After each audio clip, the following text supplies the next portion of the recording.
So essentially, we had an anonymous tip come in, called into the school that a person may have been out by the bleachers of the football field, allegedly dressed in black and allegedly carrying a firearm. The school, once that tip came in, the school was immediately placed on lockdown, and the school stayed on lockdown while our school police, and I think GSO also became involved, investigated that situation. Normal procedure. Everyone in the area was checked, searched, no firearm was found. Once the police determined it was safe to go back to school, the school was placed on a code yellow, and it will remain on a code yellow for the remainder of the day out of an abundance of caution. How much of a situation was the Michigan issue earlier this week into the potential extra precaution that was taken today?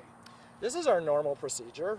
I think it's just coincidental that it happened during the week of the Michigan situation. But you guys remember from another incident very similar to this at Terry Parker High School at the beginning of the year, when we received tips about threats or dangers on campus. This is typically what you will see us do. We will take that threat very seriously. The safety of our students and staff is one of our highest priorities, and we will take these efforts to ensure the school is a safe place for students and staff to be. And making a threat like this, calling in a threat, if it's a false tip, that's not just a funny prank. Like, that's an actual criminal charge, as I understand. Or Joe, I don't know the criminality, the legal issues related to that. We do tell our students, and we tell our families, and we tell our staff, see something, say something is one of the greatest ways we can keep our campus environment safe. So if students are aware of threats, if families are aware of threats, we don't mind receiving that information, and we will take appropriate steps. So you said code yellow for the rest of the day. What does that look like for students and staff? That'll be limited movement through the building. We will have police officers, additional law enforcement on campus for the remainder of the day, again, just out of an abundance of caution. But code yellow implies allowed limited movement through the building, whereas code red, everyone would be basically locked down in their place until that's lifted. And parents can come pick up their kids. Yeah, as you noticed, it's a really good example. When you guys arrived, we had many parents waiting outside on a code red. They would not be allowed into the building. Those doors are locked for a reason. But once we moved to a code yellow status and situated students appropriately, we started our procedures for dismissing students to parents who wanted to bring them home.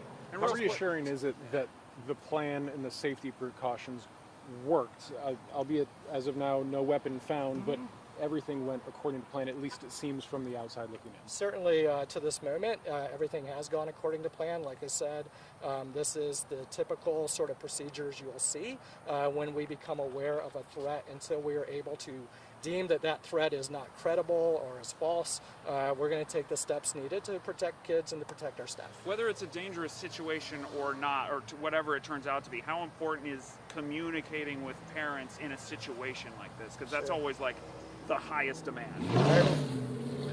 I really appreciate you asking that question, because that's often kind of a criticism that might come up as these situations come into play. I want to let everyone know that the first priority of the staff and the principal and the leadership in the building is the safety and security of students. They're going to make sure that those people in the building are safe and secure before we get to communication. My team is often involved with the communication. Once we have credible information, we'll assist the school or do a call out ourselves to those families to let them know what we know at the time and try to not perpetuate any false rumor. But the main priority for the people closest to the situation is the safety of students, which is why there can be a delay in communication. Many times students will be texting, and so parents will find out that way before they'll find out from us, but that's because we're focused on their safety, and then communication is a second priority. And so actually, Jax, we got a call yesterday from a mom. Her child goes here, and she said that every student was being checked for firearms yesterday. We just talked about that off camera briefly, and you said that that's kind of procedure. You guys do those random checks. Absolutely.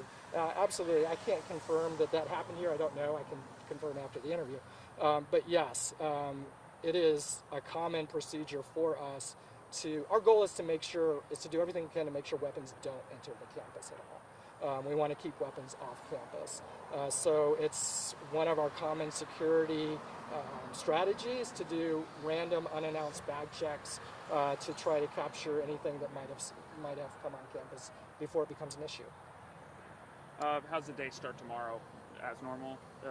It's today Friday. Oh, You're doing it on Monday? I'm sorry, Monday. Yeah. I was gonna. I would have to double check with the school and with police to see if there's anything that would cause them to Continue have any kind of continued security here. So at this stage, I would say it's too early to tell. But if you want to check back with me later today, I can let you know. Thank you so much, Tracy. All right. I'm good. Thanks, Tracy. Cool. Good. Thank you. Thank you very Appreciate you much. guys.